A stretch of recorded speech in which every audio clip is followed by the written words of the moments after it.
My name is Amelia Clark, and I never imagined my mother's legacy would turn into a battlefield. One Friday night, during what was supposed to be a warm family dinner, I was told I didn't belong. The words cut deeper than any knife. "This trip is for real family. Stay home, you're useless." The entire table froze, but I didn't flinch. I just clapped slowly, stood up, and walked away. They thought I'd stay silent, like always. They had no idea what storm was coming next. Before I reveal the truth of what happened, do me one favor. Make sure to like, share, and subscribe to this channel. Trust me, you'll want to hear how this story unfolds. 2 days later, an email popped up on my phone, one I was never meant to see. Line by line, my father's plan with his wife unfolded, and with each word, my chest grew tighter. It wasn't just about the ranch house in Texas. It was about erasing me completely. I didn't delete it. I didn't respond. I only smiled, because they had no idea what was waiting for them. Growing up, life had felt simple, warm, and filled with laughter. My mother, Heather, was the heart of it all. My teacher, my protector, my best friend. Summers at the ranch stretched beneath skies so wide they swallowed every worry. Wind in the tall grass, the lowing of cattle, and my mom's voice. Those sounds were my world. My father, Brian, was always busy with accounting, but when he showed up, it mattered. We grilled burgers on the porch, watched sunsets on the hilltop, and for a time, life was whole. But when I turned 15, everything cracked apart. Heather's illness came fast, taking her in just 7 months, leaving silence where laughter used to live. The ranch, once vibrant, became a hollow echo of everything we lost. Only 5 months after losing my mother, my father walked through the door with a new woman at his side. Her name was Kimberly, and she carried herself with the kind of confidence that instantly took over any room. At our very first dinner together, she smiled at me as if we were strangers meeting for the first time and said, "I've been seeing your father." The words felt sharp, almost rehearsed, like she wanted to set the tone from the start. I stared at my plate, pushing the food around while my chest still ached from grief. But my father looked brighter than he had in months, so I forced myself to nod, telling myself I could accept it if it made him happy. Soon after, Kimberly moved into our house with her son, Ryan, a quiet 13-year-old who quickly learned to follow her lead. I tried to make it work. I helped Ryan fix up his bike in the garage, showing him how to adjust the seat so he could ride comfortably. We tossed a football in the yard one afternoon, and for a brief moment, it almost felt like maybe, just maybe, we could stitch ourselves into something that looked like a family. But Kimberly had other plans. It started small. A shopping trip to the mall with Ryan where I wasn't invited. Family board games that always seemed to happen on nights when I had to work my part-time job at the bookstore. Whispered conversations in the kitchen that ended the second I walked in. When I asked about it, she brushed me off with a cold little smile and said, "Just adult talk." Within 3 months, my father married her at a simple courthouse ceremony. I stood there, trying to be supportive, but inside it felt like my mother's presence was being scrubbed away piece by piece. Whenever I told my dad I felt left out, he sighed and asked me to give Kimberly time, reminding me that she was trying to bring the family together. But the more I tried, the more isolated I became. Kimberly called Ryan the kid, but she always addressed me by name, as though I were some distant cousin instead of a daughter living in her home. The ranch house quickly became my only safe place. In her will, my mother had left it to me, full ownership at age 25, though my father had usage rights until then. I always believed she knew I'd need that tie to her, a space untouched by anyone else. Kimberly, however, chipped away at me in subtle, painful ways. One day she appeared wearing my mother's silver bracelet, a simple chain with a charm my mom wore every day.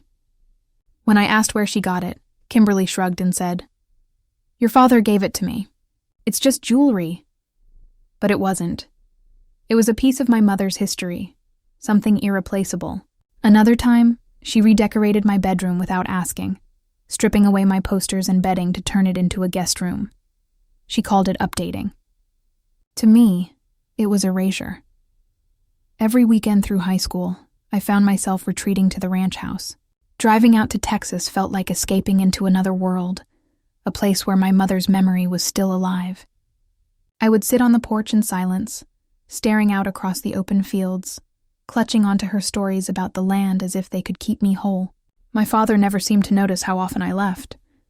He was blind to Kimberly's quiet manipulations, always urging me to meet her halfway. But halfway to Kimberly meant surrendering everything I had left of my mother, and I wasn't willing to do that. When high school ended, I chose a college as far away as possible, in California. The distance was my shield. Visits back home became rare, and when I did return, I made sure Kimberly was conveniently out of town. My bond with my father grew weaker with every year that passed. Our phone calls became short, surface-level conversations about the weather or his work. I no longer expected him to notice what I was feeling.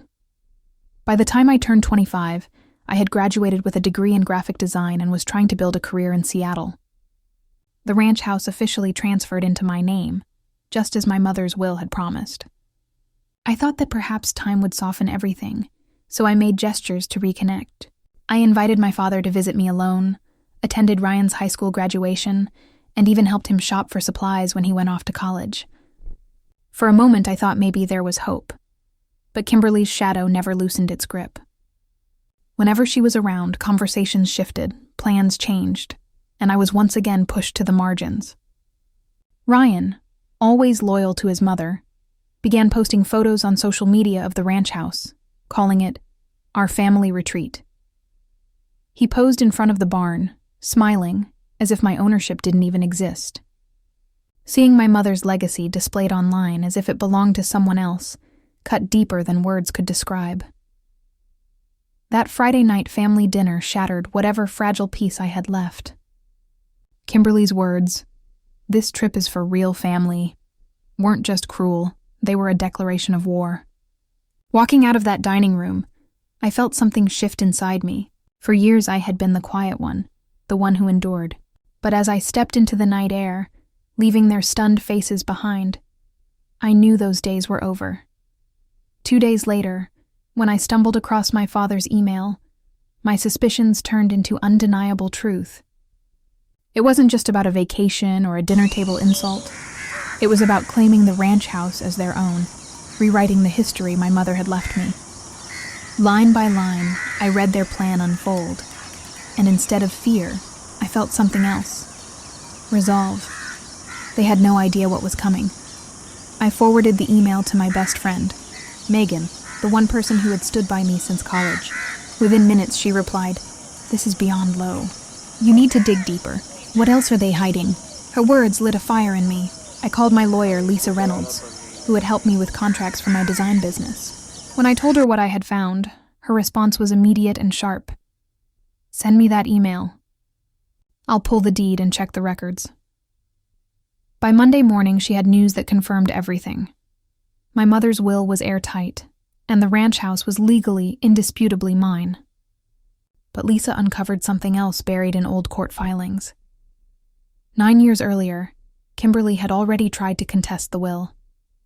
She argued that since my father had paid the property taxes while I was in college, the ranch should be considered a family asset.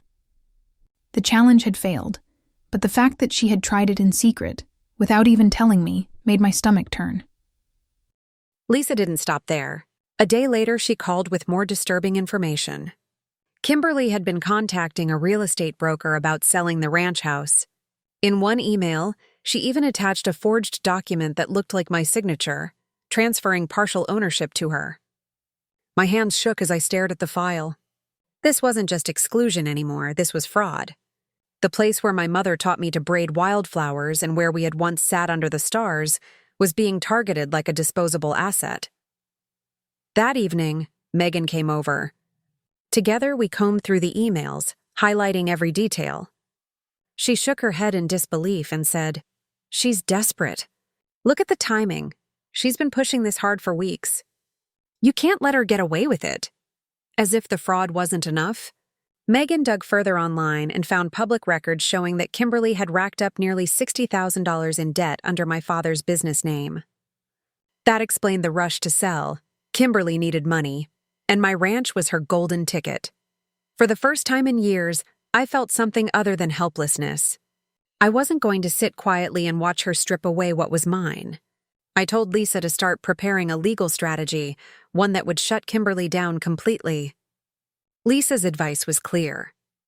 We'll file a cease and desist, but you'll need more evidence to build a fraud case. Keep your eyes open. That's when I called Steve Parker, a private security consultant I had once worked with on a project. I asked him to dig into Kimberly's finances, anything tied to the ranch or my father's company. His voice was steady when he answered, "If she's moving money, there'll be a trail. I'll find it." For the first time since my mother's death, I felt a flicker of control returning. Kimberly had played her games in the shadows for too long, but now I was ready to drag her into the light. By Wednesday, Steve Parker had already uncovered enough to make my blood run cold. His voice on the phone was calm, but the words carried a weight that tightened my chest. Kimberly has been moving money around. Small transfers, subtle but consistent, from your father's company account into an offshore one. And Amelia, there's more. Ryan might be involved. I gripped the phone tighter, the image of my half-brother quietly standing behind Kimberly flashing in my mind. For years he had played the silent partner, but now I wondered if silence had always been his shield. That night, I drove down to the ranch house, needing to see it with my own eyes. The drive stretched long, but my thoughts were sharper than ever. When I pulled up, the sight hit me like a punch. The fields were overgrown, wildflowers replaced with weeds. The barn paint was peeling, the porch sagging. Kimberly's supposed caretaking had been a lie. Inside, the house felt like a stranger's home. My mother's photo frames gone, her quilts and throws replaced with cheap store-bought decor. Even the dining room chandelier had been swapped out for something gaudy and soulless. Every change felt like another attempt to erase my mother from the house she had loved. As I stood in the hallway, my phone buzzed. It was an email from Lisa.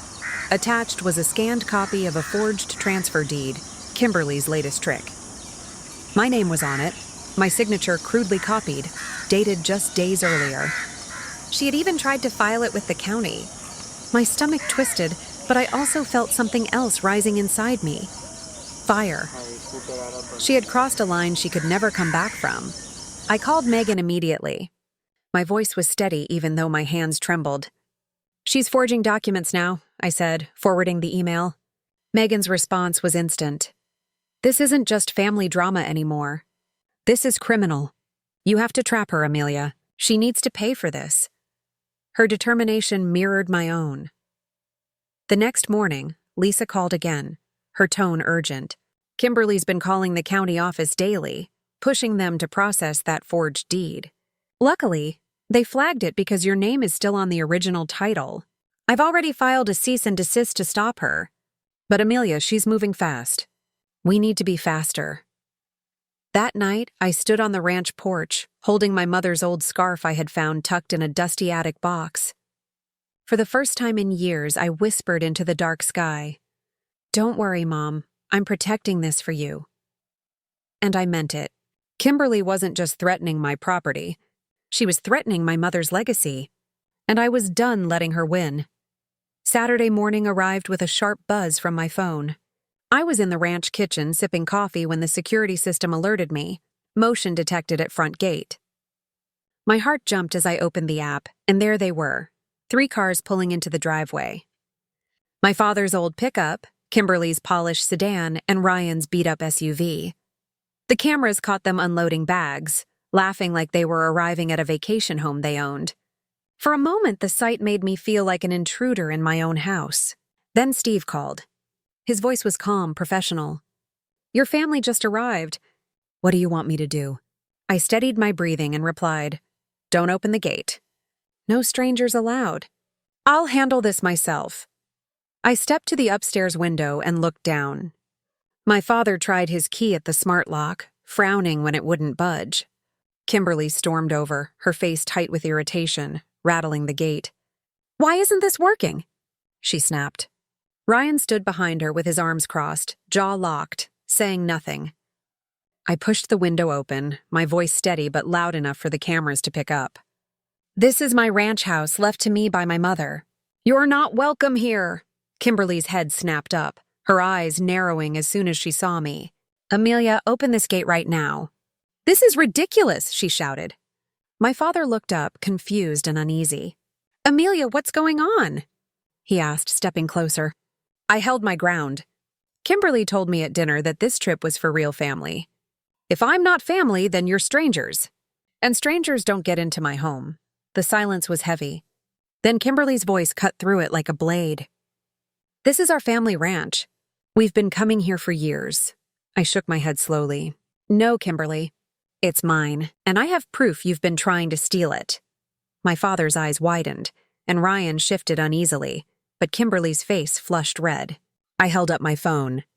"I have every email, every forged document, every bank transfer. 9 years ago, you contested my mother's will and lost. Last week, you forged a deed with my name on it. And now, you've been siphoning money from Dad's company into a private account. I have it all." For the first time, Kimberly faltered. Her mouth opened and closed, her composure cracking. "That's nonsense. You're making this up." She spat, but my father turned to her, his face darkening. "Kimberly, what is she talking about?" he asked, his voice low and unsteady. I didn't let the silence save her. "Steve has records of you meeting with a real estate broker. And Ryan, don't think you're innocent either. That theft charge from college? It's public record. You've both been trying to rewrite history, acting like this ranch belongs to you. It doesn't. It never will." Ryan's fists clenched, but he stayed silent. My father looked broken, caught between disbelief and betrayal. Kimberly's voice dropped into a hiss, her eyes blazing. "You think you can scare me? Open this gate or you'll regret it." She turned sharply to my father. "Brian, tell your daughter to stop this. Choose us or her." For one fragile moment, I thought my father might finally stand with me, but then his shoulders slumped. "Amelia, let's talk this out. Open the gate." The words landed like a knife, but I wasn't surprised. Kimberly smirked, convinced she had won. My heart sank at my father's words, but I kept my face firm. "No, Dad," I said, my voice carrying down from the window. "You've chosen her over me every single time. I'm done pretending it will be different." Kimberly's lips curled into a victorious smirk, her hand brushing Dad's arm as if to pull him back under her spell. "Let's go," she said coolly to Ryan and my father. "We'll find a hotel." "This isn't over." Her tone dripped with venom, but I didn't flinch. Ryan shot me a glare that could have burned through glass, yet still he said nothing. My father lingered a moment longer, staring up at me with an expression I couldn't read, half regret, half weakness, before climbing into his truck.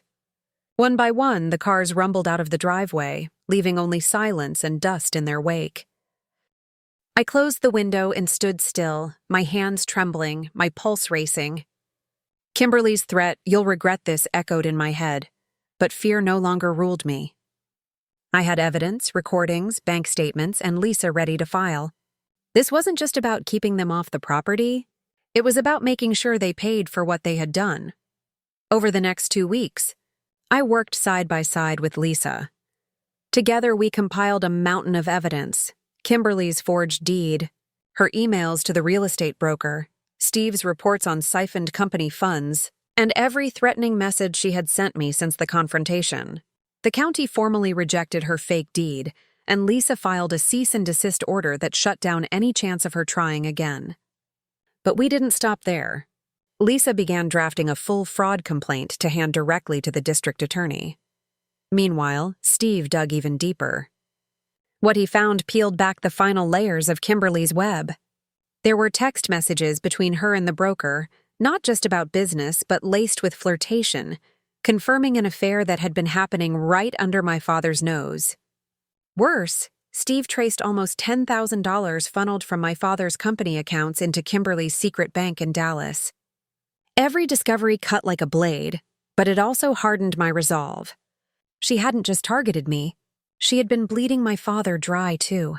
When I shared this with Megan, she looked at me with wide eyes and whispered, "Amelia, this is bigger than we thought. She's not just after money.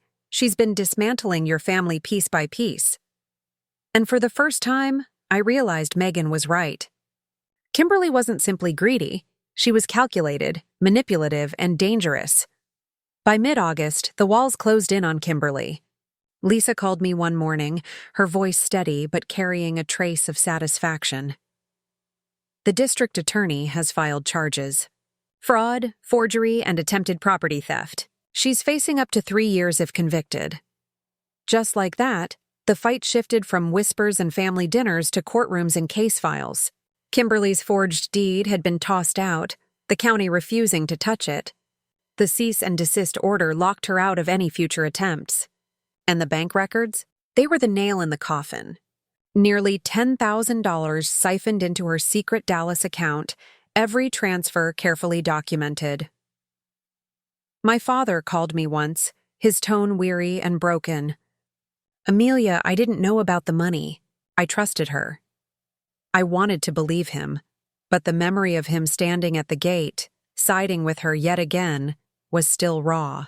"You always trusted her over me," I said quietly. "I can't keep waiting for you to see the truth." That was the last time we spoke. As the fraud case gained momentum, Steve uncovered one final twist. Texts between Kimberly and the broker that revealed not only her scheme to sell the ranch, but also an affair. When my father discovered it, his marriage collapsed. He filed for divorce by September, but it was too late. Kimberly had drained his accounts and destroyed his reputation.